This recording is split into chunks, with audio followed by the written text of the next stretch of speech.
Hey gamers! Let me wiggle into place. Hey everybody. Are you ready for Citizen Sleeper 2? We're in it. We're just going for it.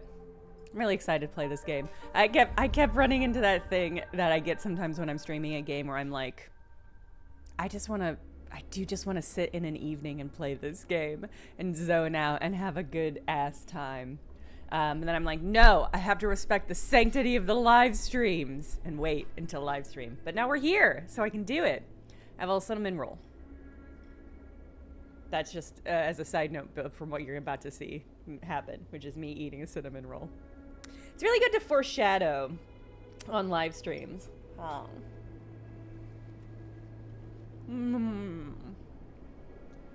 Okay. What were we doing? Okay, so we had successfully tax deductible cinnamon roll. Fucking right, Hobbs. This is a remnant cinnamon roll from going to IKEA yesterday.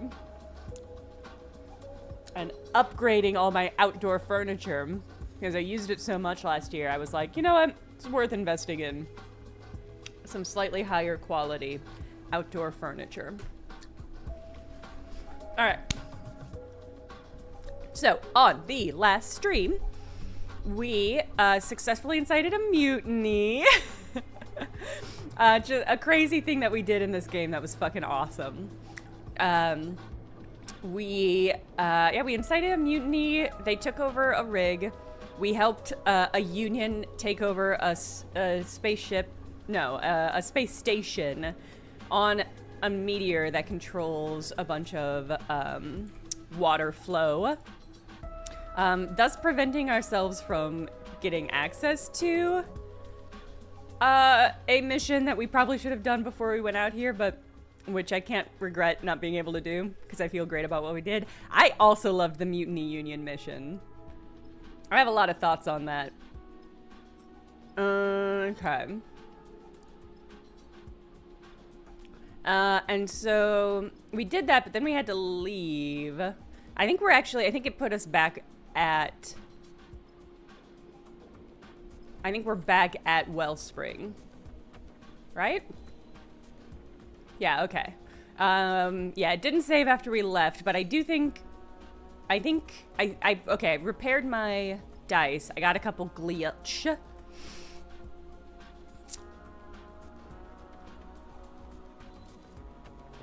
I mean, that's the thing about life, is that if you can have a cinnamon roll in the morning, that's just probably a thing you should do. You only have so many mornings and you only have so many breakfasts in your life, and they can feel endless, but they are not. And so if you can conspire to make every breakfast you have an absolute delight, and it's not gonna happen, you're not gonna be able to make every one perfect, but you could at least try. And I think that, for me, involves a lot of cinnamon rolls. The dice repair worked. Because I had 3 broken die. No, I had 2 broken die. I was able to repair both of them. But now I have 2 glitch, which means I'm going to get a bunch of nasty-ass glitch dice the next time we sleep. I think we ended... I think we ended by going to... back to Flotsam, because we have the Have-Nav. There wasn't much happening at Holmes Rock. Although maybe there would be more if I hung around and did some stuff. It's only 1 extra gas to get to Far Spindle. There's nothing at Holmes Rock. There's no point in going there. Let's go to Flotsam. Although there's not a lot happening at Flotsam either. That's fine. I'm just thinking about where I want to use these glitch dice. There's just not a lot happening in Flotsam either. Oh, okay. This is where we ended, because I was like, I'm not reading all that. Sorry that happened to you, or congrats, but... Aw. Okay. I'm going to cram the last of the cinnamon roll in my mouth, and then I'll read this. I don't have to choose between doing the 2. How you doing, chat? Have you had a good weekend? I have to go and get some soil. I have to go get some soil after stream. I did a bunch of gardening, and doing a bunch of gardening enabled me to understand what additional stuff I need to do to enable more gardening. I want to get some strawberry plants. Last year I bulked away from getting any fruit plants, but I think I'm gonna make the jump. I'm gonna get two dangly little strawberry plants. This is my plan.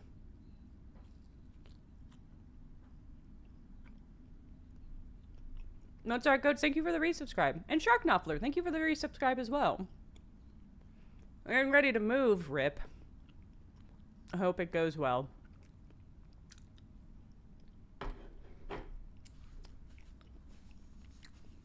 Not dangleberries. Yeah, last year I got a little window box and planted 4 herbs. The rosemary did really well. It's creeping rosemary, so it kind of creeped over the edge of the box. The basil did okay, but died over the winter, not unexpectedly. I got some lemongrass. I don't know if the lemongrass is still alive. I replanted it. It was really root bound, but I just can't tell if it's still alive or not. So I'm just gonna let it do its thing, and we'll see. And then a pineapple sage plant, which died almost immediately. Sherry D, thank you for the 5 gift subs. Basil flowers and dies anyway, yeah. And that is exactly what happened. It flowered. It flowered immediately, so I didn't even really get much basil in it. Sherry D, thank you for the gift subs. If you just got a gift sub, you should come hang out in the Discord. That's what I gotta say. Apparently there's a discount on gift sub bundles right now. I might have gotten some emails about that. I get a lot of emails from Twitch. And that does sound familiar. Apparently, yeah, okay. Apparently there's a discount on gift sub bundles right now. Thank you so much, Sherry D. Anyway, I of the 4 plants that were in this little narrow pot, or not narrow pot, this windowsill pot, the rosemary I think is still alive. Again, I just don't know how to tell. Apparently that discount comes out of the streamer's pocket. Does it? Are you sure?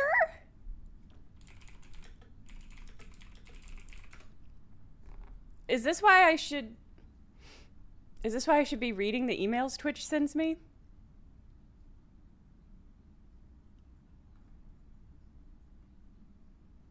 Well, listen. That's wild. Not sure how that would work either. Huge fuck Twitch moment.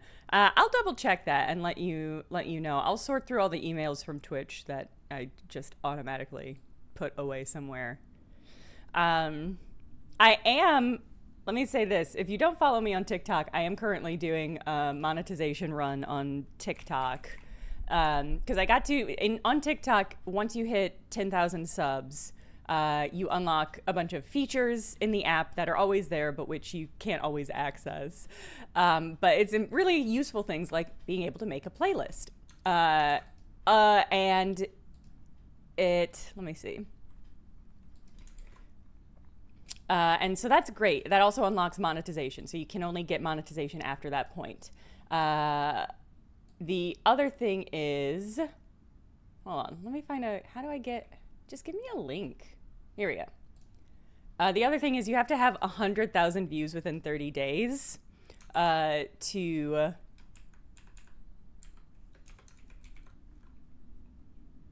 be able to monetize. So I'm actually quite close. I'm at last time, earlier in the week, I was at like 94,000 and now I'm at like 88,000, but I just dropped a new video. It's a real short little video, but if you'd use TikTok, I should highlight my own fucking message.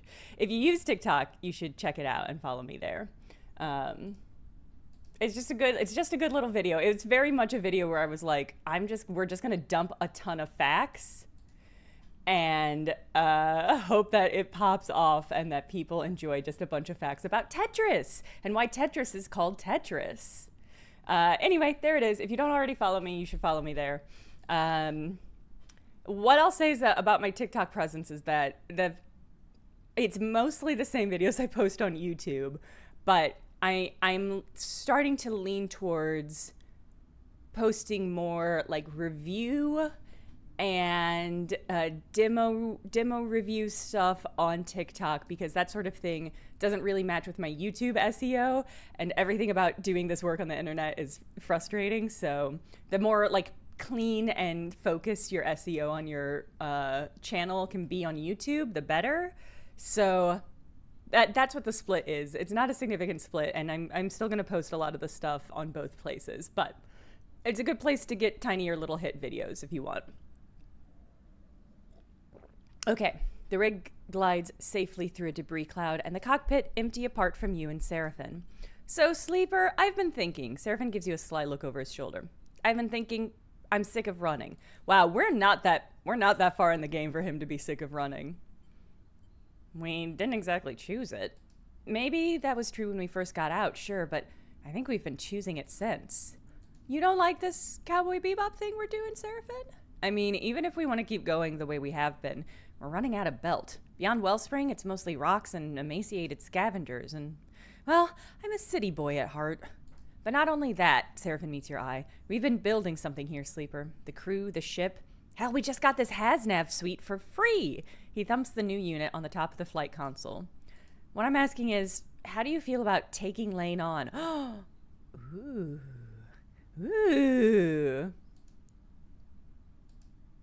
Ha! We got a very good new emote.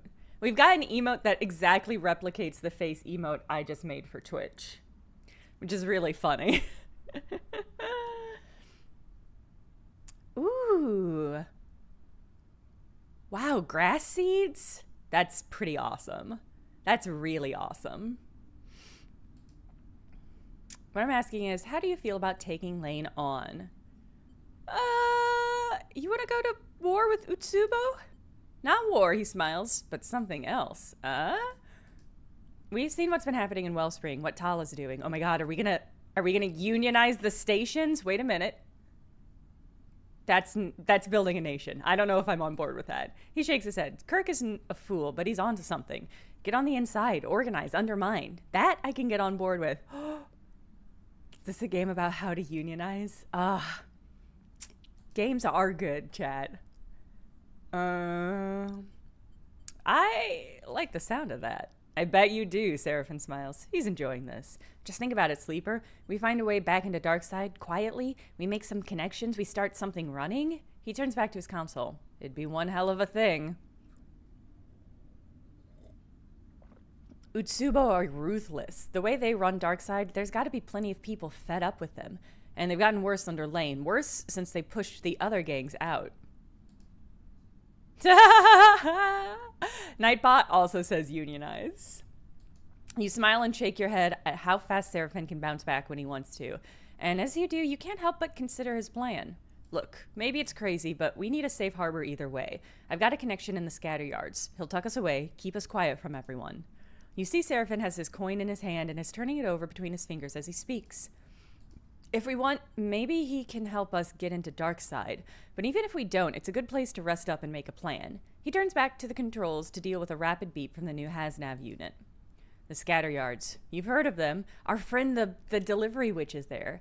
They have a reputation as a fiercely independent set of shipyards just starward of Darkside, a hidden hiding place right under Lane's nose. However, Seraphin looks at you with concern. Before we try anything drastic, we need to get that body of yours looked at. Sure do. Stop stalling. Get the diagnostic run on your frame. His expression softens. We are here to back you up. Seraphin turns to focus on piloting the ship. As you watch the debris flit past the ship, you turn your forces to what's ahead. Okay. Okay. I saw it! Seraphin comes charging into the books. I actually saw it. He's wide-eyed. The creature! The raccoon. Thank you, Shuri D. Thank you for doing that research. He is wild-eyed and his breath is ragged. Saw what? Space raccoon! Seraphin takes a moment to catch his breath, suddenly aware of how frantic he sounds. He squints at you. Have you noticed how supplies have been going missing? Every so often when we travel? I have! You suddenly recall the mysterious mess that was left behind in supply storage. Seraphin sees a flicker of recognition in your eyes. So after it happened a couple of times, I decided to keep an eye on our supply store. Seraphin lowers his voice, you know, check it from time to time. And just this cycle, I drifted down there real quiet. He leans in, and whoosh! Something flew past me. He shakes his head. Knocked me right into the wall. Did you get a look at it? Seraphin sighs. It didn't hang around, but it was definitely some kind of creature. Is there really a creature loose on the ship? You look around the breadth, suddenly aware that something could be hiding nearby. Tucked into the vents, perhaps? You know what we know this thing likes supplies, right? Seraphin is also glancing around for hiding places. So we keep them down tighter. Keep it out. That way it'll get desperate. And then, Seraphin raises a finger, it'll make a mistake. What are you talking about? Lysines from the corridor. I can hear you all the way in the workshop. There's a creature on the ship. Bliss looks between the two of you with a raised eyebrow. A creature? Are you sure? It's something small and dark. Something fast. We're gonna lock up the supplies to drive it out. So Bliss looks at Seraphin. If it's an animal, we don't want to make it more scared and desperate than it already is. That is a great point. How about we lock up the supplies but leave some out in a special place? Try to bait it. And then grab it, Seraphin minds the act. No. We show it that it has nothing to fear. We tame it. NH London, yes. I hope it's not an alien from Alien. But this whole arc has really reminded me of one of my favorite episodes of Cowboy Bebop. God, what is it called? It's the one where they discover that somebody left a lobster in the fridge.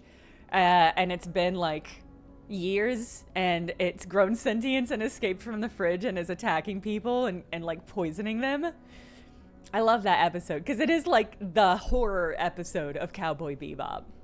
And also it's just really fucking good. It's just a great episode. That's what this has reminded me of. But it hasn't been attacking us. It just wants our supplies. So, it doesn't seem very tameable. Seraphin rubs his sore ribs. Plus, we've already wasted enough supplies on this thing. You want to give it more? Tame. We gotta tame it. What do you think, Sleeper? You look between the two of them, still processing the strange situation you found yourself in. We gotta tame it. Seraphin sighs. What a waste. It won't be a waste when we have a fucking pet.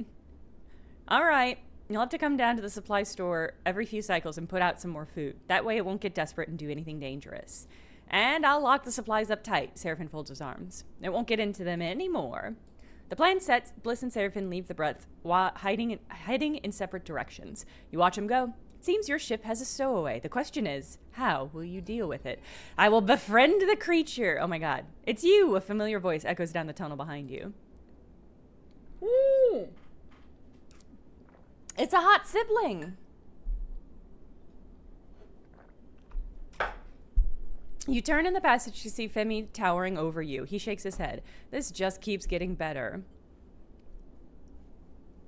This is great. This means they made it off a hexport. Been a while, Femi. Yeah, I guess. He frowns and glances over his shoulder.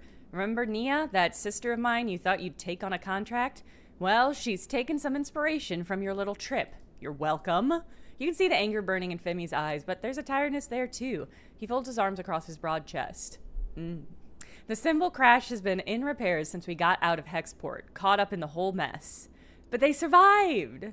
Symbol crash remains the best name for a spaceship I think I've ever heard. So then, stuck here, she gets bored and decides to sign up with another crew, take a job. Oh, so she doesn't want to join my crew and take a job with me? I said no, and she went anyway, Femi glares at you. Hey, what happened at Hexport? No idea. There was some kind of alert, but we were already on our way out. Didn't give it much thought, then the whole place went up. Femi looks away. Been at the scatter yards ever since. Till we came back here, that is. Symbol Crash can't leave right now. I'm halfway through rewiring the damn thing. Something else Nia was supposed to do. Oh, sorry your sister's getting independence. I asked around. Turns out Nia signed up with some idiots heading out to Cutter's Edge. Femi says the name with emphasis you can't place. They're as green as you, meaning they have no idea what they're doing going out to a place like that. So you, Femi jabs your chest with a finger, are going to take me out there to go get her. I'll show you the way. She knows what she's doing. Even if she does, the crew she's with sure as hell don't. Femi frowns. We're not leaving it to chance. Oh, we being me, because I'm a part of this? Okay. Okay. I think when Seraphin said it was a waste, he meant the additional supplies. But, can't be positive. Look, I know how these things go. I've got chits, I can pay. Femi grimaces. Can't pay for the parts the symbol crash needs when no one sells them anyway. 250 cryos. No bargaining. Wow, that's a lot of money. To babysit your sister who's an adult and can make her own decisions. In the meantime, I'm going to try to get the symbol crash ready to make the run herself. But the shape she's in, it's not the best idea to head out there alone. You suddenly see the desperation in his eyes. He would risk everything for Nia. Hey, Cactus! I'll be waiting. We need to head out soon. Femi grabs your shoulder. Don't test my patience. Femi kicks off and glides back down along the passage towards the ship. And don't even think about skipping out of float sim without me. Then we are really done. Fine. Alright, so what do we got? Femi's patience is gonna run out in 4 ticks. I got glitch guy gooing, man. Alright, I can't do anything with Jami until I get the thing. We need fuel before we're gonna do anything.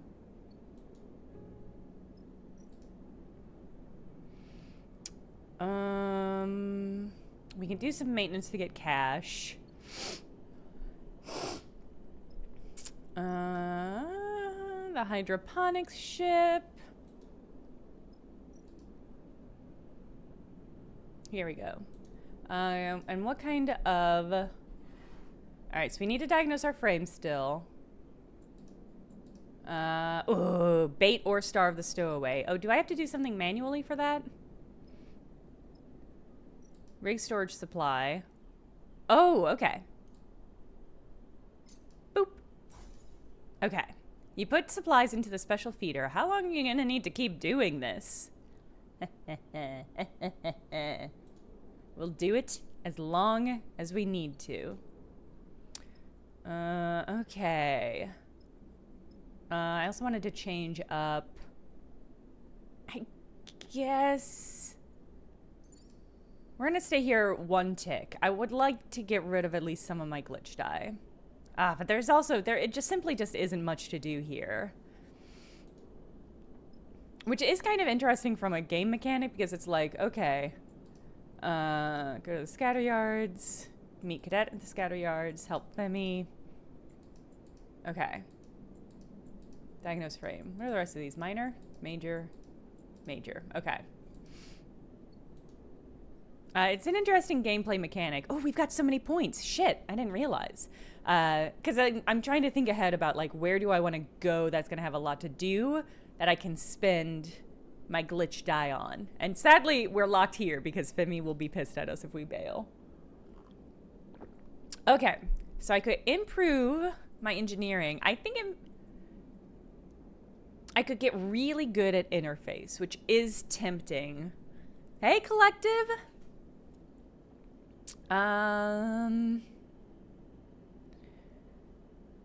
This is a chill, nice community.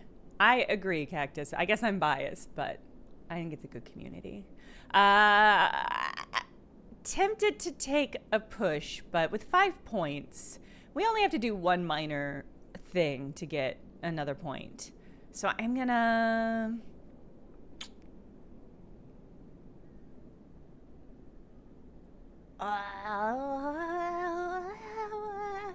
which of these do I want to improve? So... I'm leaning towards engineer. Can I see what my crew loadout is? Is this the only way to see what my crew loadout is? It might be. Oh, we don't have enough. I can't even check. I do wish there was an easier way to see my posse.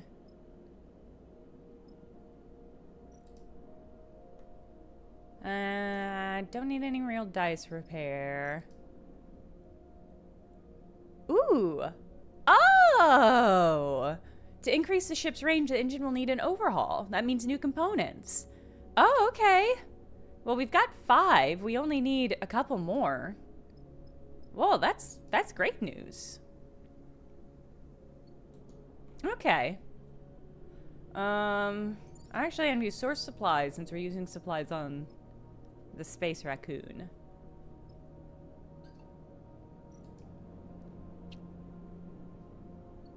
Oh, I guess we'll just scrounge for money. No, you know what? I should upgrade my shit before I do some scrounging. If I remember correctly, I think Bliss, they've got kind of a similar skill set. I think they also have interface and maybe Intuit. I might just go for engineer. I feel like we don't really have anybody. Yeah, we've got there's a creature stowaway on our spaceship right now. And we're ticking down something that will bait them into coming and hanging out with us. We're trying to tame it. I think everybody's fingers crossed that's another kitty, because there was a kitty in the first game that we befriended. Okay, I think I'm going to dump these points in engineer. It just feels like we get a lot of engineering, but maybe I'm just highlighting that. Maybe I'm just highlighting that because I did so poorly at it for so long. Now we're gonna go for it. All right. Okay. Now let's make some money. How do I? Okay, here we go.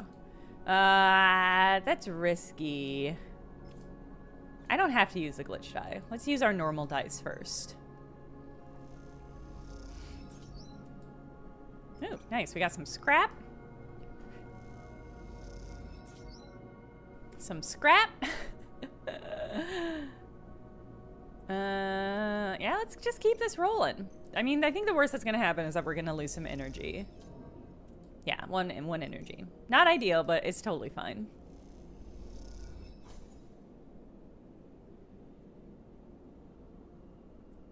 That's really funny. Collective says, it's today, but half the local drag community posted yesterday because one guy got the day wrong and everyone, oh god, I have to post about it. It's really funny.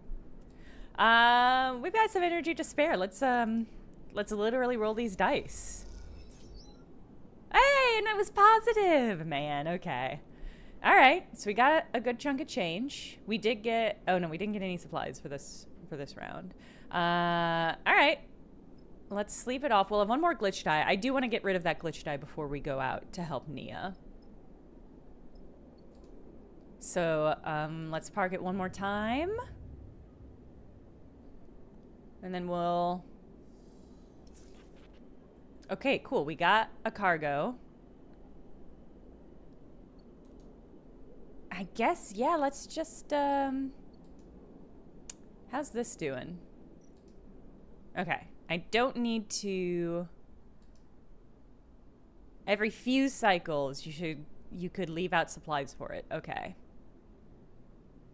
Seraphim wanted to provoke the stowaway into revealing itself, but it gets... Okay, so when this ticks down, I need to do it, and that'll decrease the tick down. Okay.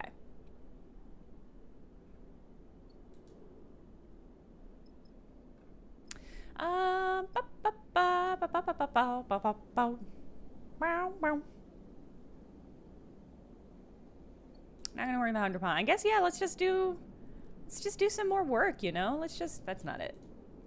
Let's just get out there. What was this thing? Hold on. There's a thing I could do here, right? Yeah, let's... No, that's endurance. Can I take a shift at the bar? No, I can just buy food. All right.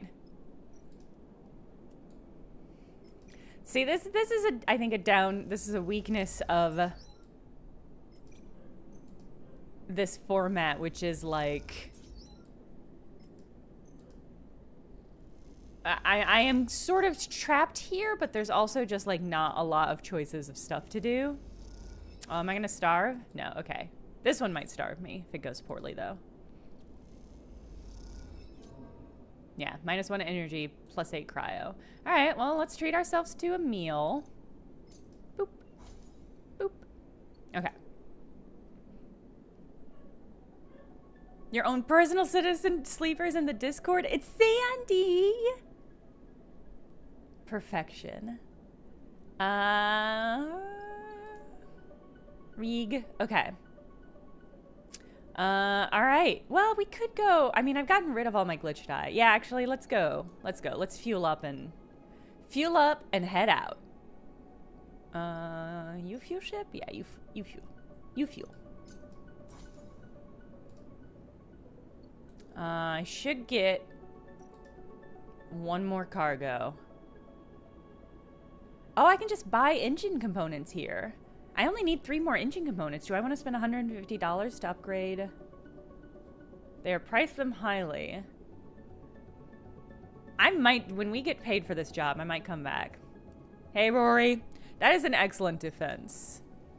It feels like a very sleepy Sunday. I feel, weirdly, I don't feel that sleepy, which is very unusual for me in general in my life, but also especially for a Sunday.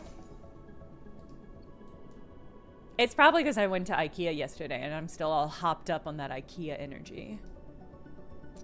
All right, we're gonna go extract Nia. Okay, so we've actually got a great sped of skills for this thing. You had thunder, rain, and snow. Incredible. Get any nice furniture at IKEA? I got a nice outdoor table. I did the thing that IKEA was designed to do, which is last year I got the cheapest, most functional outdoor furniture, and I used it a lot. And so this year I was like, I'm going to upgrade to the next level of outdoor furniture. And then I'm going to give all this outdoor furniture to a friend who was like, maybe I want to spend time outside. So, I'm passing these on, and I got better versions of them. I also had lunch at IKEA, and I got a cinnamon roll that I had for breakfast today. What the hell is happening out there? Femi is up and out of his seat the moment Seraphin brings the rig to rest near the asteroid known as Cutter's End. That ominous name is one whose origin has become increasingly obvious as you approach through thick clouds of debris and chunks of rock, along with corroded remains of wrecks could be seen floating. Now, as you look out in the splintered and terraced rock, you can't help but feel a slowly growing sense of dread. Look here. Look, there! Femi comes close to the cockpit glass and points to a terraced quarry cut into the rock. The mine's awake. You look out and see flickering lights, the glowing dock markers. Femi shakes his head. That's not right. Ah! Cactus Corp! Cactus Corp! Hilariously, yeah, actually. It's folding. It was folding outdoor furniture. So we just folded the chairs, but we did actually have to fully unassemble the table in order to get it to stack flatly in my car. So yeah, actually we did. Hey, Joy! Neither is that. Seraphin nods towards the asteroid, and you see a ship now, tucked into the shadow of the rock, flashing its signal lights at you. I guess that's the crew we're looking for. Visitors, huh? A voice wavers weakly as it comes through the ship's comms. Are you lot friendly? Seraphin glances over at you, raising his eyebrows. Mid-friendly? Ooh, zoo time? Ha! Rory, I think you're right. I mean, I assume it's because he's all busted up from being a flesh person. You know? You know how flesh people get busted up? Do not think it serves. It wasn't long before you and Femi are suiting up, an agreement having been made between Seraphin and the pilot of the other ship, a man named Baird, to meet in the neutral ground of open space. Femi is silent, his anger evident in the way he forces his legs into the trousers of his suit. Ugh. Ugh. One decisive thrust at each pant leg.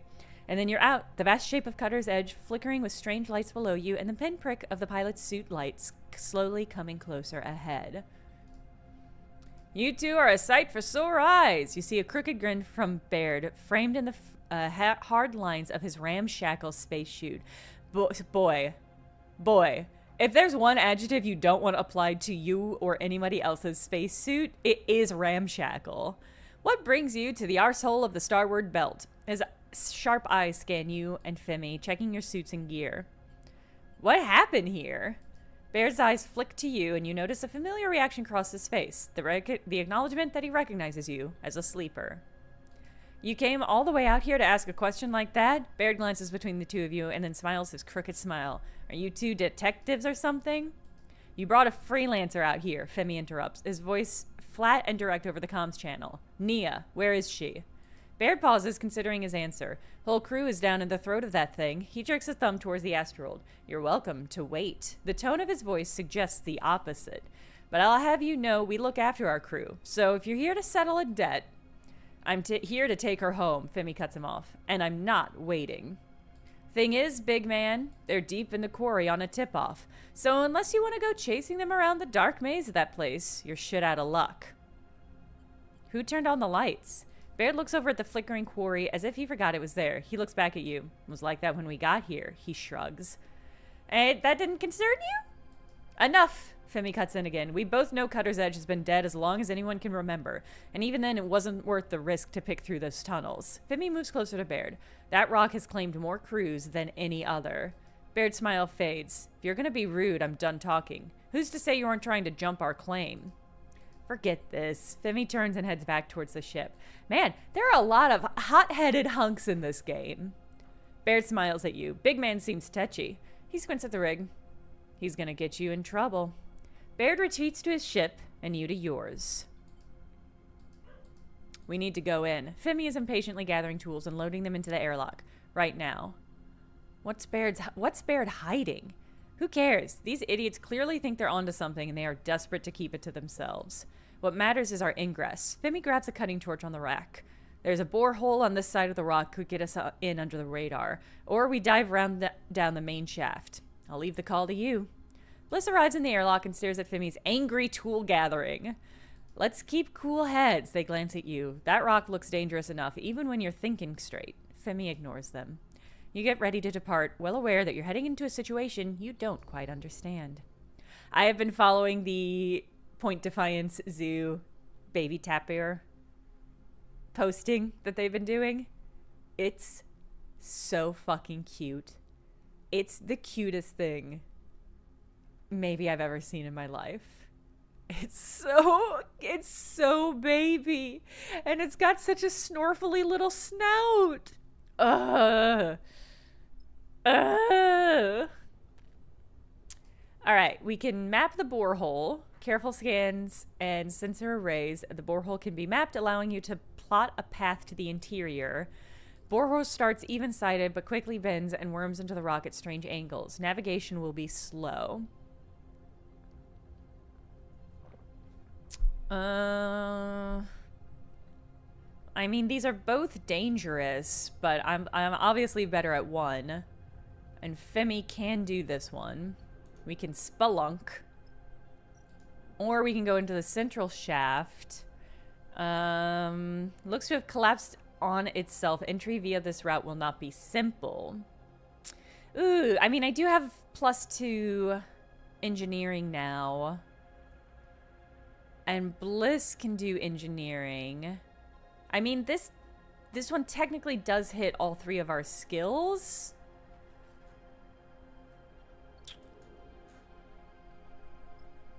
But I am also worried about the story implications, because I think this is a more discreet way to go in. But Bliss will not be of much use here. Mm-hmm. 1, 2, 3, 4, 5, 6. 1, 2, 3, 4, 5, 6. Okay. This is so tricky because I do think this is a better opportunity because it makes use of all of our skills. But I do think that I'm worried that this other ship is going to see us if we do this, and I just don't know if there's going to be gameplay implications from that. But I think I have to bend to the will of statistics. So I think we're just going to go for it.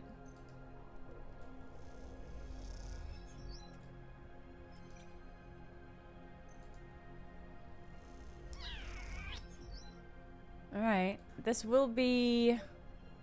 Okay, still 50% posy. Oh! Neutral outcome. Bliss got some stress. Okay. You know what? They live a good life. They can take a little stress. All right, totally positive. Do I want to risk getting Femi some stress, or do I want to risk giving me some stress? You know, I work hard, Femi. And Femi, you're stressing me out, actually, so... we're going to end up doing both. It's not going to matter. Ooh, negative outcome, 2 stress, no ticks. Let's try it. Okay, 2 ticks, 1 stress. Do I want to push? Do I want to push this early? We're going to get this next round no matter what.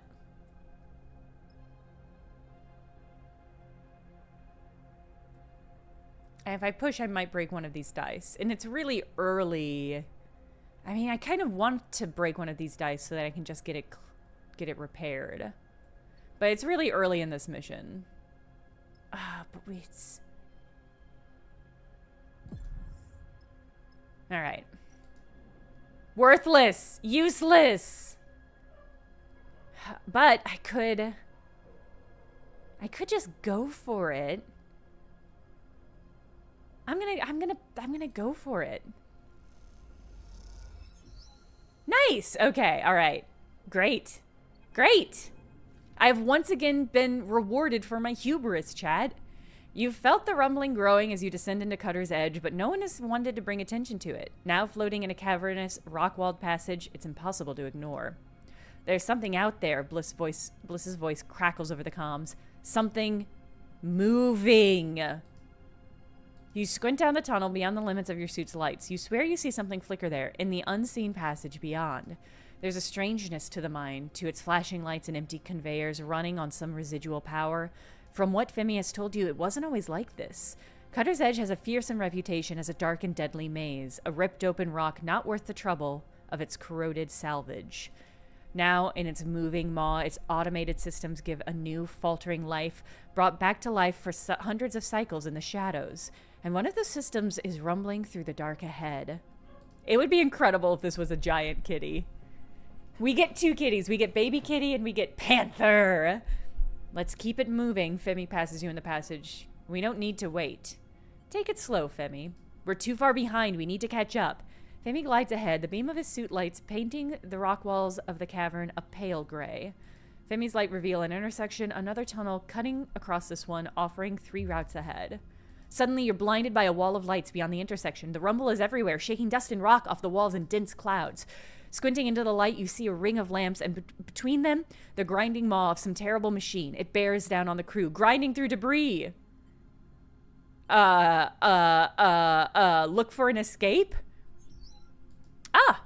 I did such a good job, I got less stress. You shield your eyes and scan the walls around you. There, revealed into the powerful lamps of the mining machine, you see a small square passage cut into the rock. Signaling the others, you dodge inside, gliding into the safety of the dark passage. A moment later, the machine rumbles past the entrance, spitting a hail of debris into the tunnel. You don't stop. Carried forward by the tide of rock, you emerge into another cavern.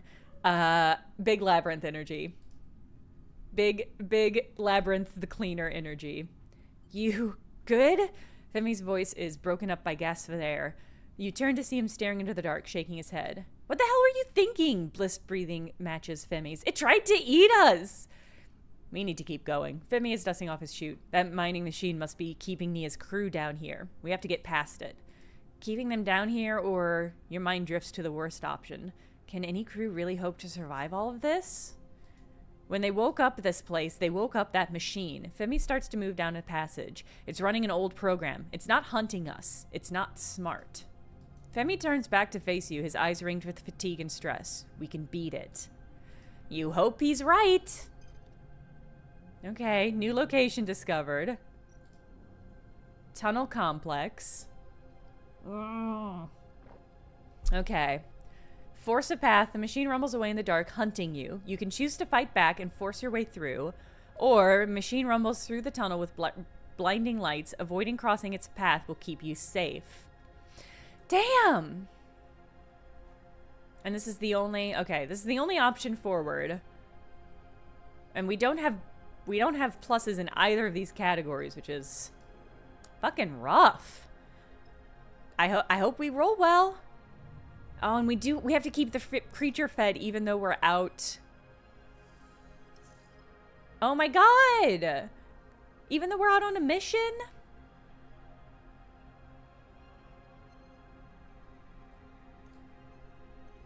Alright.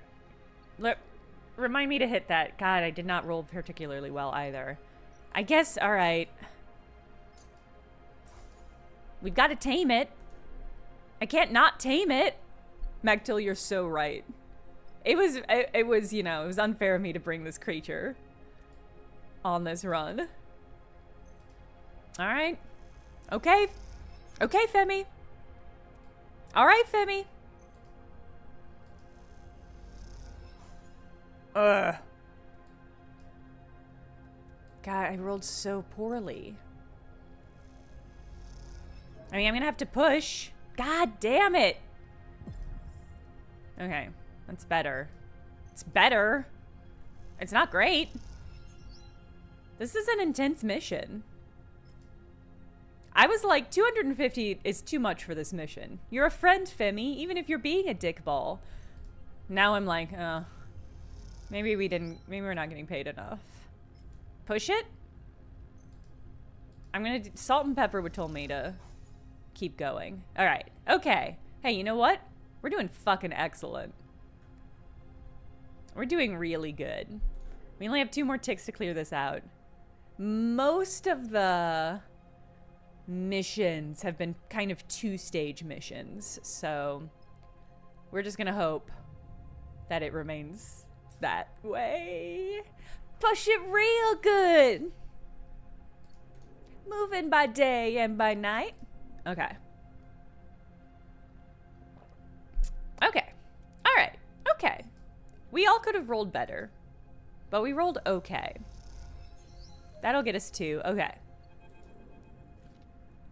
To me, Sleeper, Femi beckons you over to a section of the cavern wall. You glide over and immediately spot what he's found. It's a large passage splitting off from this one, but it's not the passage itself that's of interest. It's the remains of a barricade freshly welded that draw your attention. They came through here. Femi's eyes flick over the ruins. They tried to keep it out. You look at the fresh cuts on the wall, the stone gouging out, the crumpled metal bent and crushed, and most tellingly, the flattened remains of a welding torch embedded into the rock. The crew took a stand in this very place. You reach down and put a hand on the remains of the torch. Nia was here. It's still warm. Then you feel it, a rumble through the torch, through the rock wall. You look up at Femi and he sees it in your face. The machine is coming. Go, Femi, meet your eyes. Get safe. He looks over the shoulder and suddenly he's bathed in the blinding light of the machine's light. No, we stay together. You go to protest, but Femi kicks you in the chest, sending you spinning away out of the path of the machine. By the time you catch up to yourself on the cavern wall and turn, you see Femi in the middle of the passage entrance, lit white in the lamps. He waits agonizingly long until he knows the machine is coming for him, and then he kicks off hard and glides into the dark. The machine rumbles into the hail of rock and dust, and you follow after it, batting away chunks of stone. Femi, why? You're slowed by the debris, and the machine pulls out ahead, rumbling endlessly onward towards the tunnel through rock and metal. And then it's gone. The cavern shakes, filling with dust your vision gray. Your comms click and hiss, and the chunks of rock thunk off the faceplate of your helmet. And then you see them, the faint lights of Femi's suit as he struggles through the dust. We got it, Femi says as he reaches out to you, his hand on your shoulder. Somehow, we got it. Takes you some time to understand what happened.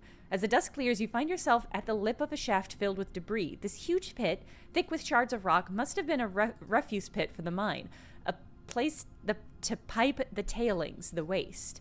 The machine went straight into this shaft, spinning into the open space and debris, shredding itself against a million razor-sharp bits of rock. Looking down in the pit, your lamps illuminate a few pieces of the machine. The rest is surely down there, deep inside the dense debris cloud. It isn't long before Femi is calling you once again, this time to another, still complete barricade.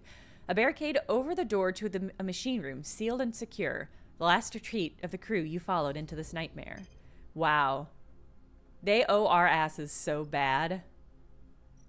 Ooh, can we... Can we get some stuff? The machine was smashed through. Okay, searching through might yield something of value. Okay, so we could use 6 ticks to maybe get some stuff. Or we can cut into the doorway, which I've got bonuses to. Which means I might... God, we need 8 ticks for this. But I want goodies. I mean, it would be a waste to use a 6 die on this one. This one's dangerous, though. What was the other skills? Everything's dangerous. Okay, but if I use the 6 here... I mean, I've got a bonus skill on the next one. So if I use this 6, guaranteed 2. This 5, almost certainly at least 1. How... I mean, Femi's not on my crew. So if he gets super stressed... It is what it is. I want stuff. I deserve stuff. I'm a little princess. I deserve wreckage. I deserve to salve. Yeah! Alright, Femi. Pull your fucking weight, Femi. Oh! Good job, Femi. One more go. Hey! Femi's really stressed out, but honestly, I think it's what he deserved. Ooh, we got 2 engine components for that. That's great. We only need 1 more to upgrade our distance. Alright, we'll plug in here. Yeah, this is worth it. So we're cutting away the doorway. Oh no, negative outcome. Alright. Well, in that case, I might not push. I might not push this round. I don't think we're gonna have any trouble. Assuming this is the last thing we need to do, which is what I'm assuming, I think we'll be okay. Doing 1 more go. Hey, we broke a dice. That means we can repair a dice.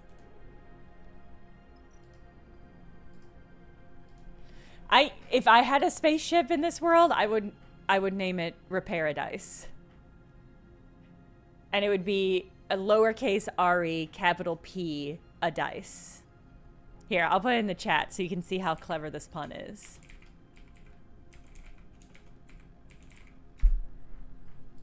Killer. It's really good. It's really good. I fed the kitty. I fed the kitty. See? I got it down to... I got it down to 1 tick. It's good. This is our last supply, though, so if we starve out here because I saved... because I fed the kitty, then... I mean, it's gonna be funny. I think this is gonna be the last thing we need to do, so I'm gonna use my good die. We just need 1 more success. Yeah, go for it, Bliss. Oh, come on. Alright. As the barricade door is bent open, you're blinded once again by a wall of lights. You and Femi raise your hands instinctively, squinting into the lamp and dust. You feel a flash of fear in the pit of your stomach, bracing yourself for what's to come. Femi? A voice comes crisp and clear over the local comms. What are you doing here? Nia drifts out of the lights in an old, dust-caked suit. She looks between the two of you with a blank expression, blinking rapidly. Femi stares at her, frozen for a moment, then rushes to her, wrapping her in a wide embrace. They float there in the light and dust, 2 bodies bound together. Nia pulls back. I don't understand. You followed me out here? She looks over at you and then back at Femi. How did you find me? You left without telling me. What did you expect? Femi glares at her. You weren't ready for this. Nia retreats further from Femi's words, slipping out of his reach. Femi, Nia shakes her head. After all these years, you have no idea what I'm ready for. Movement in the light catches your eye, and you see a motion through the dust. A figure in a suit drifts out, hunched and clutching their abdomen. They turn to face Nia, and you see her lips move as they speak on a private channel. That's so rude. You look over at Femi, but he's staring straight ahead, his eyes wide with anger. You! He points at the figure. What kind of idiots are you, dragging my sister out here in this place? With that machine running riot. He moves towards his figure. Speak up! What were you thinking? Nia blocks the path forward, getting between Femi and the figure. Femi, you meathead. She stares at her brother. This is my job. I brought them here. Femi, for once, falls silent. Oh! It takes a while to make the return trip back through Cutter's Edge, especially with Nia's injured crewmate. As you ascend, Nia tells you the story of the job, Femi keeping his distance and leading the way in silence. The mining machine you faced was what she'd been looking to extract, a job she and Baird had put together after meeting in the narrow escape. Uh-oh! Nia, I don't think Nia was in the last game, but she was earlier in this game. We met her in the first area of the game, Hexport. And we took her on for a job, and her sister got pissed. He knew a way to jumpstart the mine, and the access would open up. That would open up meant new salvage. One of those pre-collapse boring machines was worth major cryo to any mining outfit in the belt, and Baird had a contract who was ready to buy. Wow, so Femi fucked up real bad. It was going well until Harada here. Nia nods at the crumpled-looking crewmate, hooked to the mining machine up to the main line. Something went in its automation core, and it lost its shit. The plan was to barricade it and put together a shock trap to fry the core. Nia looks ahead at the back of Femi's suit, far ahead up the tunnel. But that's worthless now that my brother shredded the thing. Sorry about that. Don't be. If it hadn't worked, we'd have been ground up to fine powder, Nia sighs. We're lucky you came.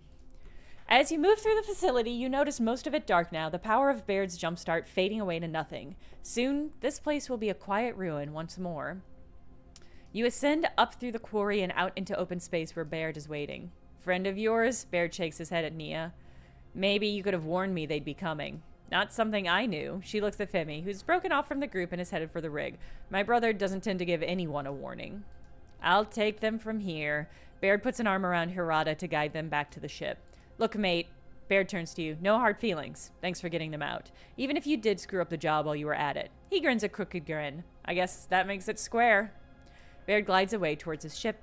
I should head back with them, but I'll see you in Flotsam. Nia gives you a warm smile. Thanks for helping my brother. I know he appreciates you, whatever he does or doesn't say. You watch her go, then glide over the rig as the last flickering lights of the Cutter's Edge fade.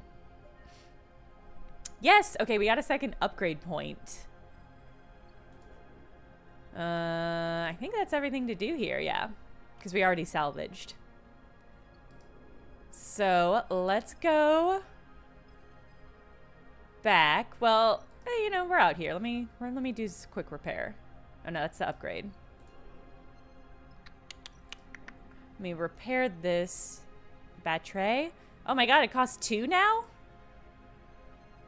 Is it gonna cost more every time I fuck up? That's terrible news. I was planning on fucking up a lot. Alright, well, let's go back.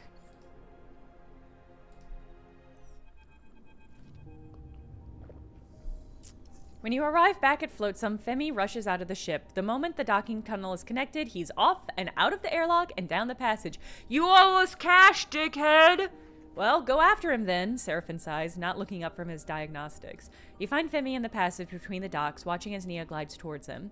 You can catch a glance of Nia's face over his shoulder. She looks nervous, slowing her approach as she comes close to Femi, his considerable frame blocking the tunnel. Femi, Nia starts. Maybe it costs more on missions. You can't do it on missions. So I think it's just more expensive now. Which, I mean, it makes sense as like an escalation aspect. Femi holds up his hand to quiet her. I'm sorry. His voice is flat, quieter than usual. I'm the one that's sorry. I made the excuse to myself that I was trying to protect you. Femi looks down. But I was trying to control you. Fucking right you were. I've been suffocating you. He meets Nia's eye. I see that now. That it took something like this for me to see it is on me. Femi's voice cracks and the tunnel suddenly feels small, intimate. He folds his arm, regaining his composure. I understand if... Shut up, you idiot. Nia violently embraces her brother, banging him into the metal wall. She laughs, wiping her eyes. Femi sniffs. I've had enough of your speeches, Nia smiles. Apology accepted. It's not a speech. Femi can't help but take his typical self-serious tone with Nia, but you see it makes her smile. I have something I need to say. You're a powerful person, and I've been trying to curb that because it scares me. And it scares me how little it scares you. He laughs an uncharacteristically light laugh. But I'll stop placing those limits on you. In fact, I want you to have the ship. Femi seems pleased that this stuns Nia into silence. I can make my own way, finding worth with crews. That's crazy. He glances over his shoulder at you. Perhaps Sleeper can take me on. Oh, I sort of wanted to take on Nia. We've got enough hot-headed hunks on our ship already. Why is this game keeps trying to make me take on hot-headed hunks? But I need some time away from leading from captaincy. While you need anything but. He places a hand on her shoulder. The symbol crash is yours. Okay. I do need a beefy boy Hobbs. I'm not disagreeing. He's a broad man, and we do have room on the ship for one more broad man. You think the hot-headed hunks will cancel each other out instead of escalating each other? With my experience with hot-headed hunks, that is not the case. Femi, you really need to listen more. I don't want your ship. It's her turn to be pleased with his shock. You're right. I am a powerful person, but Ketter's edge showed me I'm not ready to lead. I want to learn more, to work with a crew, but preferably one I'm not related to. Nia, Nia, Nia, Nia. She punches him lightly on the shoulder. Nia looks over at Femi's shoulder at you. I was actually thinking Sleeper's crew might be a nice fit. She flashes you a smile. Nia, Nia, Nia. You suddenly feel the attention of the moment shift to you and your apparent role in this family drama. Nia puts her hands on her hips. Well, Sleeper, what do you think? Oh my god, I can choose? I mean, it's gonna be Nia. Obviously, I could use Femi's hot-headed hunk energy. I feel like hot-headed hunk is a good alternative to the himbo stereotype. Himbos, I feel like, are not hot-headed by nature. But there is something about a hot-headed hunk. I don't know. Yeah, it's gonna be Nia. It's unfortunate, but I think this is what needs to happen. This is what needs to happen. Yeah, I've wanted Nia to join me all the time. I'm honored, really. I know I'll learn a lot from you. Look at Femi's little upset face. Femi turns the corridor to face you, his face set in an intimidating glare. You better take good care of you. He smiles, but you can't help but take him seriously. How about we find somewhere to celebrate? Nia pushes Femi towards you down the corridor. Come on. Later on, you find yourself in the narrow escape in a quiet corner with Femi. You see his eyes are on Nia, who's at the bar trying to get the attention of the server. What's the secret? Femi turns to you. How do you stop it weighing you down? Your crew, your connections, all those people that rely on you. Femi frowns. How do you bear the weight? Well, I don't carry it alone. Seraphim actually takes a lot of the emotional burden onto himself. I have to get better at that, at asking for help. He looks down at the table, smiling. He takes a long sip through the straw of his container, the last dregs of something amber and potent disappearing as he does. He looks up at you. She's gone, isn't she? You look over at the bar and can't see Nia amongst the crowd. You turn to Femi, confused. She never was good with goodbyes. He smiles. She'll be waiting at your ship. Don't worry. He sets down his drink. Time I left too. He squeezes your shoulder. I've got some things to work on. Look after yourself, Sleeper. He pushes himself away from the bar and drifts from the corner and drifts out the bar. You watch him go, one more bad body passing through the belt, trying to figure out a way to change the future. Aha! I got an achievement. Recruit Nia to your crew. Yeah. Sleeper! You hear Bliss's voice hiss as you pass through the rig's central corridor. You have to come see this. Cat? You follow the voice and find them floating outside the supply store looking in. Bliss holds a finger to her lips and nods inside. Quietly. She's eating. What if it's just a person? What if it is just a person eating some kibble that we left out? Kitty! You look inside and see a cat floating inside, batting at the food pouch. The stray barely acknowledges your and Bliss's presence, instead angling its body to catch the droplets of liquid that are released from the transparent packet. Oh my god! I'm imagining when you do one of those little squeeze tubes and the kitty's just like... That's what I'm picturing this moment. Your troublesome stowaway, the stray. It's even got a little sci-fi... It's got a little sci-fi sleeve. And it's making a mess. Looks like we found our stowaway. Bliss smiles at you. Hey there, girl, Bliss whispers to the stray, beckoning. They hold up their hands so the cat can see them. Not here to take those rations away, okay? You both watch as the kitty suddenly kicks away, twisting balletically, this word again, through the air and glides past you both out of the supply store. It catches one of the corridor's ribs, swings itself into the wall where it perches and watches Bliss with big eyes. The comfort of its movement in zero-G is striking, and you realize you've never seen an animal navigate microgravity before. You hear a sound and turn to find Seraphim arriving in the direction of the engine room. He stops dead in his tracks against the wall, staring at the stray. What the hell is that? Seraphim hisses his question at the cat. It's our stowaway. Yeah, but what is it? Seraphim looks at you confused. Careful there. Bliss holds up a hand to Seraphim. Don't scare her. So that's a cat? Seraphim is watching the stray carefully, either fascinated or scared. It's hard to tell. I thought it would be bigger. You've never seen a cat before? Where would I have seen a cat? Seraphim looks at you. Come to think of it, where have you seen a cat? The question makes you pause. Where have you seen a cat? Not in the belt, not in zero-G. You close your eyes and bring to mind the faint image of a cat stretching in the sun. Somewhere warm, somewhere with weight, with gravity. You touch the fur of its back and it reacts, sliding against your hand. Careful, Seraphim hisses warnings bring you back. Bliss is reaching out to the stray. Shh, you'll scare her. Bliss makes a tutting sound. We had cats back on the eye, but they were in spin gravity there. The stray's big eyes watch Bliss's hand as it approaches. When they touch the top of her head, the stray does not move, does not react. I don't know how far you into the game, but how do you like it so far? I'm probably about like 10 hours in. I think probably a little under halfway is my guess. I love it. I'm having a great time.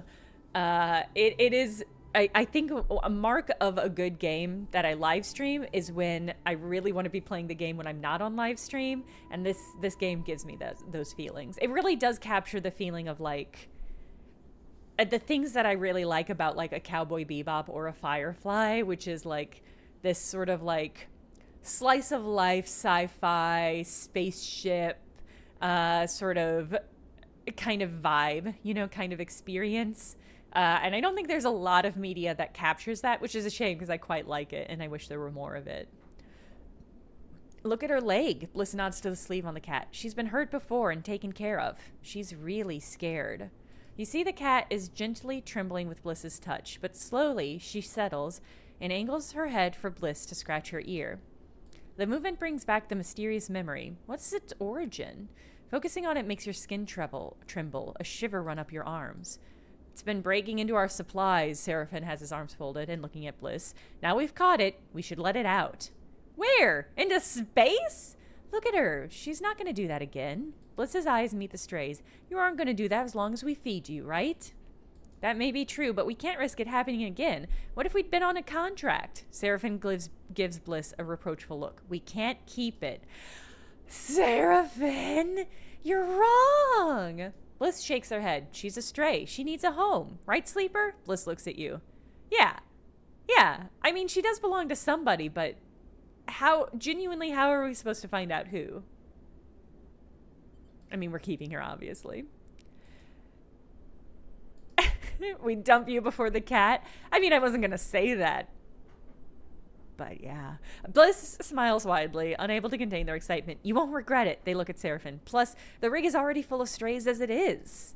I guess it is, Seraphim concedes. You have to feed her, though, Sleeper. She's your responsibility. He eyes the stray. I've never thought a cat could eat so much. Seraphim's right. Looks like you'll need to keep feeding the stray every few cycles if you want her to stick around. This is going to be expensive. Wow. 1 cargo every 4. She eats more than I eat. Because if it's 4 ticks to keep her around with 1 cargo, and 1 cargo feeds me 5 ticks. Damn.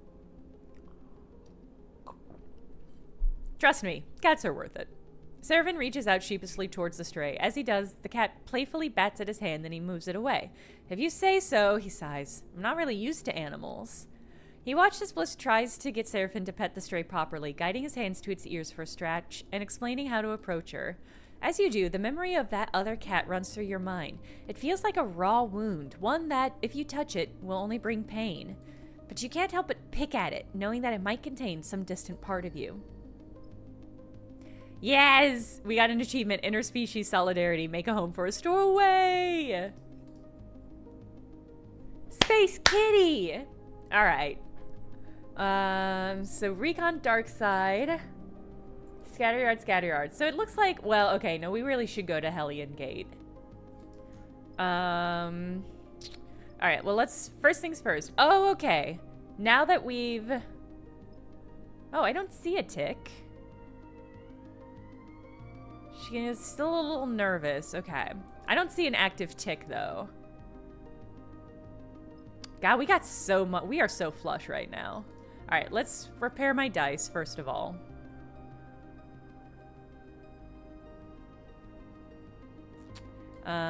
Dice repair. Oh, I see. Okay. So normal dice repair is still 1, but the improvised takes twice as much. Because it's a lower value item. Okay.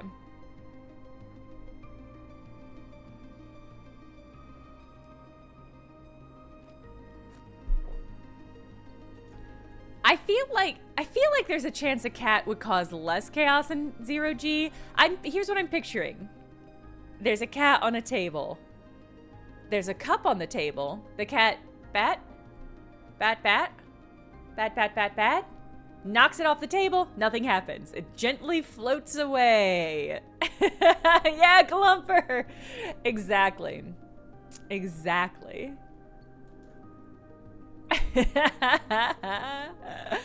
All right, so we still need a thing. We need everything. All right, let's get... Actually, let's upgrade our engine. Let's get... we can afford 1 engine piece now. And then we can upgrade our engine.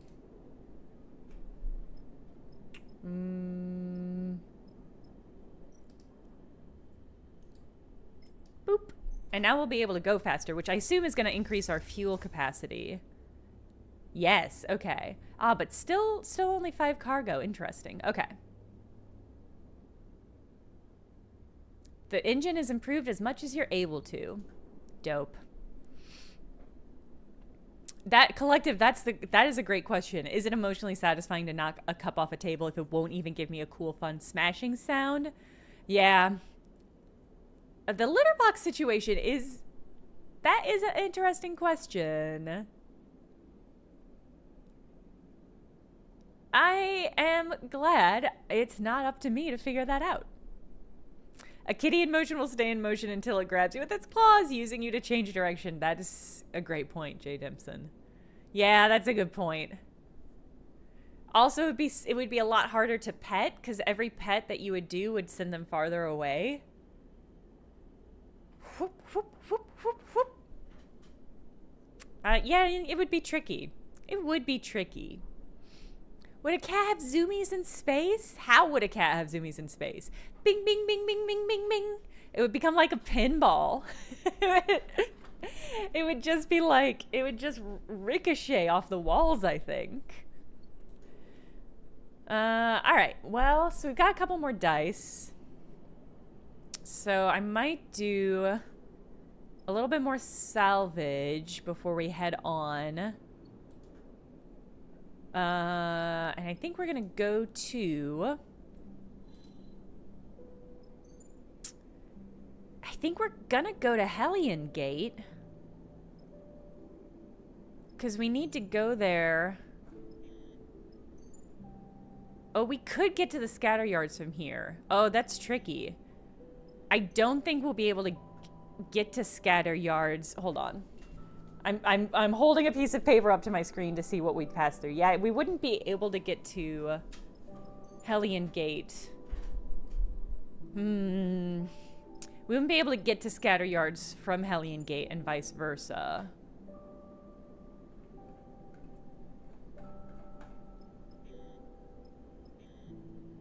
Blockade in effect. That's tricky. We do need to figure out what the fuck is happening to my body. And that feels really important. But there's 2 major quests in Scatteryard. Locate a ship at Hellion Gate.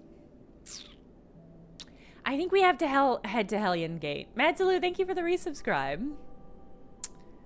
I think I think I want to head to Hellion Gate. It just feels like taking care of your body's really important. Yeah, Madzalu, there was a stowaway on the ship, and the stowaway was a kitty. And now we've got a kitty. All right, so I'm going to use the rest of my dice here real quick just to get some cash. And then we'll head to Hellion Gate.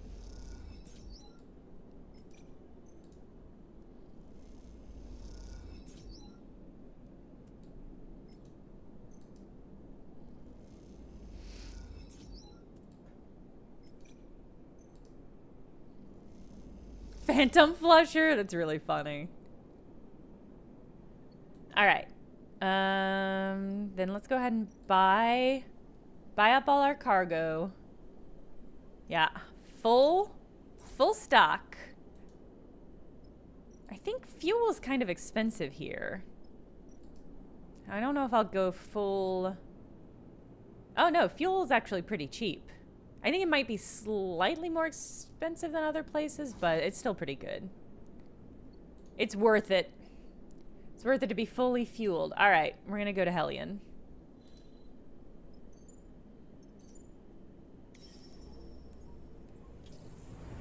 Megdal, it's true. Oh my god. Hellion Gate hangs over the rig. Its corroded arches. Ah, this is a cool looking place. Resemble the dislocated vertebrae of some vast, long-dead serpent.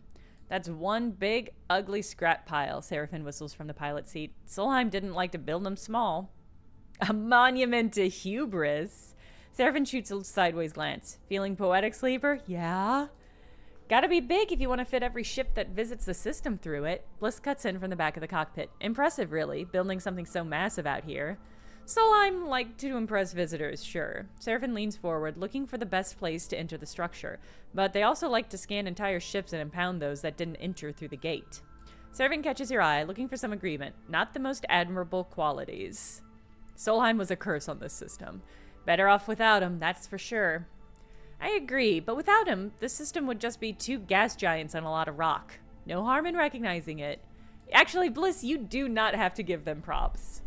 You look out at the cockpit towards the gate, its layers of systems and rooms slowly opening to the void, peeling away cycle after cycle to reveal the bones beneath. This is where Jean-Mi mentioned you might be able to find the location of a ship with a prime ship mine among the old shipping manifest in Solheim records. You look over the towering structure of the gate. This is going to take some work. Suddenly, a flash high up the gate catches your eye, a light turning on and off again at a moment. You lose track of it. Is this place inhabited? Seraphin raises an eyebrow. I doubt it, he winks and smiles. You open for a station-side bar? I have a feeling you'll be disappointed, unless we find an executive's old liquor cabinets. Bliss pats you on the shoulder and drifts out the cockpit. Time to see what secrets the gate has left. It would be weird if there wasn't anything here. Because this isn't like a mission, it's a space station. Like it's in the metastructure of the game. This isn't like a mission where you just go and do the thing and then leave.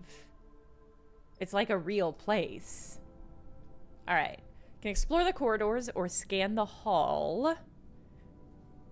Within the gate, once the main checkpoint for entry into the entire Hellion system, the Hellion Gate lays dark and broken, but it's not without its secrets. Okay. And then we've got idle mines. Identifying a ship with a viable ship mine means pouring through the records of Solheim's shipping lanes. We can do that either by powering up the archive or extracting the records. I mean, I've got both of those skills, so I am sitting pretty. We're gonna investigate, though. What the fuck's happening here? What's the vibe?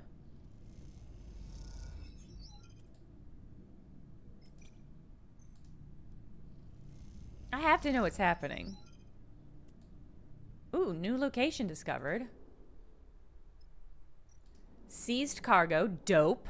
A mess of confiscated cargo stretches off into the darkness. The sight instills some fear, but perhaps there's something here yet to be picked clear. It's an endurer. Okay, yeah, actually, because, like, how are we supposed to get out of here? What if we had come here and used the last of our gas? Glumfer, have we died yet? Is that a thing that even happens? Presumably it can, but I think it would be hard, because I think if you got down to starving, and I think if you broke all your dice, you would probably die. But we haven't even really come close to that, so. Oh, derelict fuel barge. Oh my god, okay, so we can get cargo and fuel, but it takes endure, which even with the 6 is a tricky chance to take. Thank God I filled up with gas. Thank God. All right. I think I'm gonna use this through. Well, I could just use the 6 and get this taken care of. Yeah, let's do it dangerous style. See, okay, that was a dangerous one, but it gave me 3 ticks, whereas the perfect on this one only gave me 2. So I do think sometimes the dangerous dice get you more ticks than the risky dice. New location discovered. We can cut away scrap. Most of the gate is corroded beyond use, but deep in the structure you can still find some good metal. Or we can do data scraping. The gate's networks collapsed long ago, but there's data to be found in the old terminals. I will do some data scraping, but we're going to use the last of these busted-ass dice on a less dangerous option. Nice. Nice. Another positive action. All right. Oh, come on. All right. All right. We're going to sleep. See, this is... Okay, so we can still have people scavenge for stuff. So potentially we could scavenge enough fuel. To be clear, we have enough fuel to get out of here when the time comes, but I'm just thinking through, like, if we couldn't, like, what are the mechanics of coming here if we hadn't been fully prepared? Dire is the answer. It would have been way more dire. Okay. Let's spend a couple dice actually getting this to happen. Dracarnius, thank you for the resubscribe. We should go on a mission to get a kitty spacesuit. That would be incredible. You were not prepared and can confirm it sucked, Boone.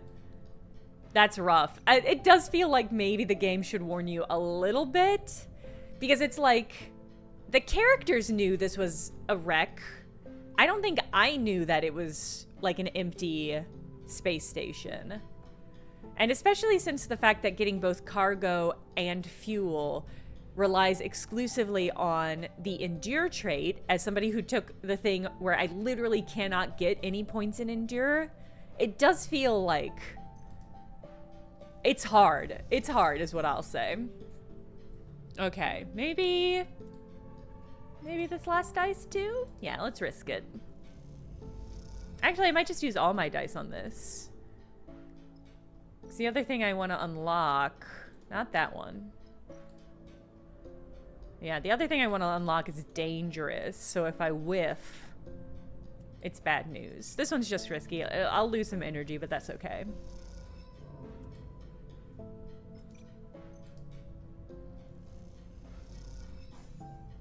Okay. All right. Another go.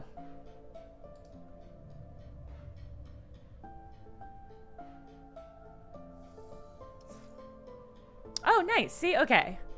So we have been able to scavenge 3 fuel. I'm curious if the, like, scavenger chances are different at all on this ship.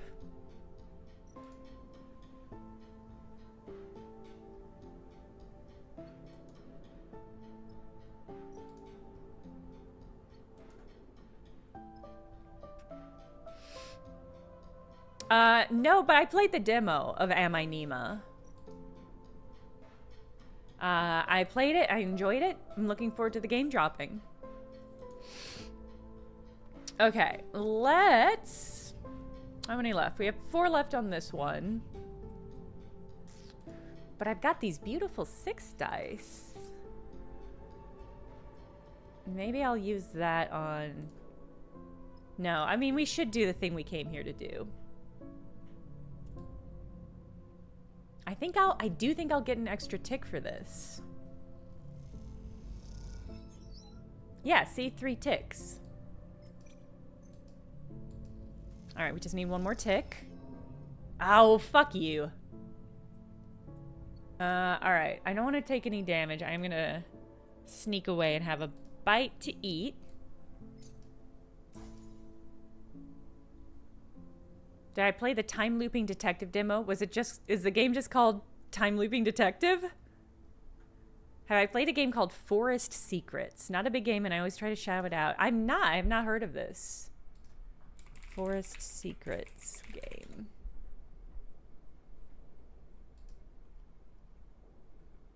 Oh, this looks cute. This looks like a very cute little game. I'll be honest, I'm a sucker for any game that is like... looks like a Link's Awakening kind of vibe, and that game has that. All right, we're gonna unlock this. I'm gonna go for it. Am I gonna risk it? We only need 1 tick, and I have a 6 die, so this is really unnecessary. And yet here I am, unable to stop myself. I'm gonna do it again. I can't believe this. Why am I not just using the 6 die? Yay! Once again rewarded for my hubris.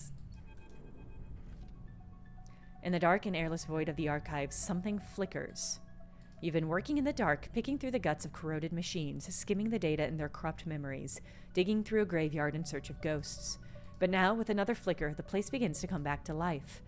All along the rows of benches, some of them crushed by falling ceiling panels, terminals begin to flicker into uneasy life. A cacophony of distorted sounds accompany the machines, as some of them immediately glitch and spark.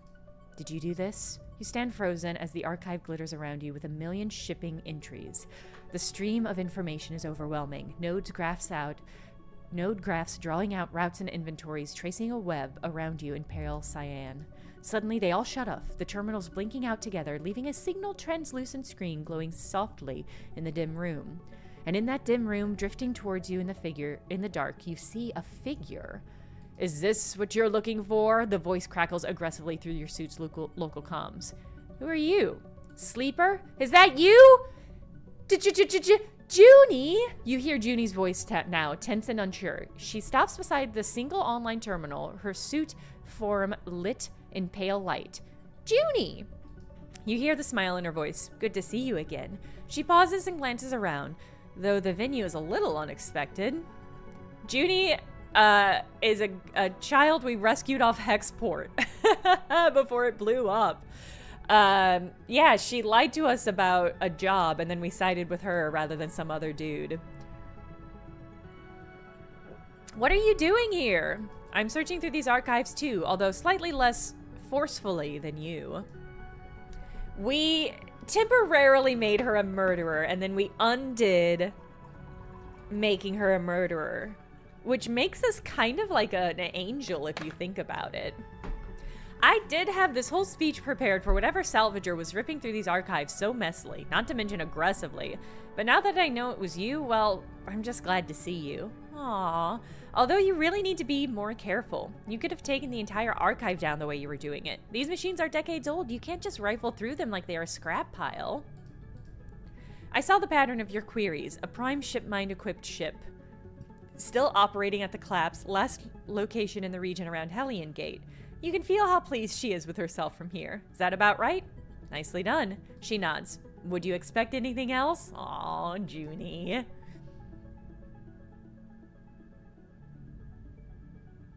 You think I was saying, can she even be a murderer if the guy was going to get blown up anyway? No.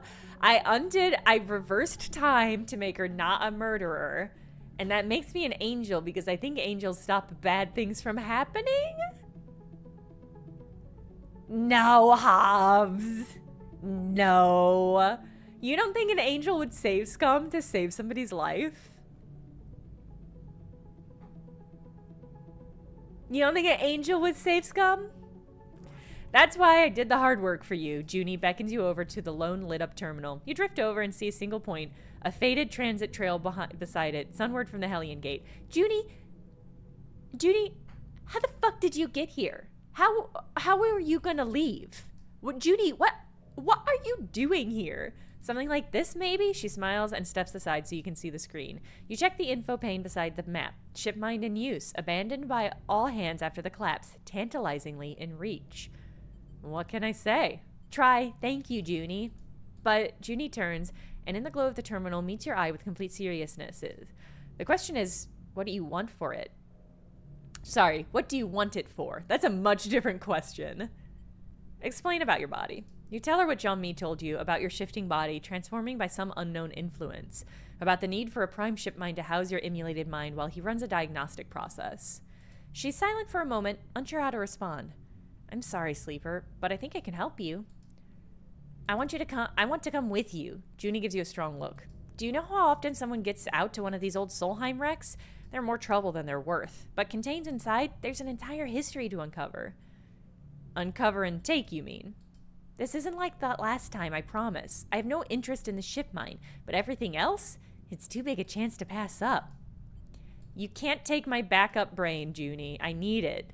I know I can't force you or trick you into taking me. That's why I wanted to offer you this instead. She indicates the terminal, still showing the ship's final resting place. I hope that maybe if I helped you find what you needed, it would show I could be trusted. Oh, I trust you, Junie. She smiles. Thank you for saying so. I'll send the coordinates to your ship, and I'll be hanging you around the gate until you're ready to leave. She steps in front of the terminal and plugs in her deck, tapping away at rapid speed. If you need to go get supplies from the spindle or anything else, fine. She folds her arm. I'll wait. But if you go on this job without me, I'll get the message. She shrugs. You won't see me again. No, Junie! Junie, of course I'll take you with me! With that, you leave her in the archive, extracting data as you ascend back to Hellion Gate's upper levels. Dope. All right. Cool. I do still want to explore... Wait. There's no tick here. There's no tick there, so there's nothing actually to do. So I guess maybe that'll just get us scrap? I mean, let's do it. Ooh.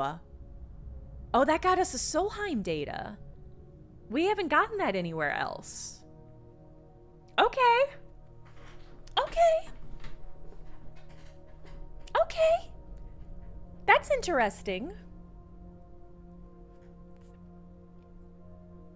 I feel like there's going to be a moment when we're really happy we've gotten that. And in fact, I might want to pick up more of that before we go. But in the meantime, let's do this thing. Well, okay, hold on. So that's going to cost four fuel. How much is it going to take us to get back to Farspindle? Okay, also 4 fuel. So we should... we should be able to... Oh, Hobbs, you're right. There was a place... You're right. You're so right. I think we needed 3 of them. I think we needed 3 of that data. I think we're going to hang out until I can get 2 more data from that thing. All right, but we should have enough... We have enough fuel to do this and get back to Farspindle for more stuff. All right. Junie, 1 hundo. Oh, this is interesting. So Nia and Junie both have better skills, like improved skills in Intuit and Interface. Bliss has more skills. But Bliss's skills kind of overlap with mine. Because I also have the same amount in... No, I have a plus to engineer. Hold on.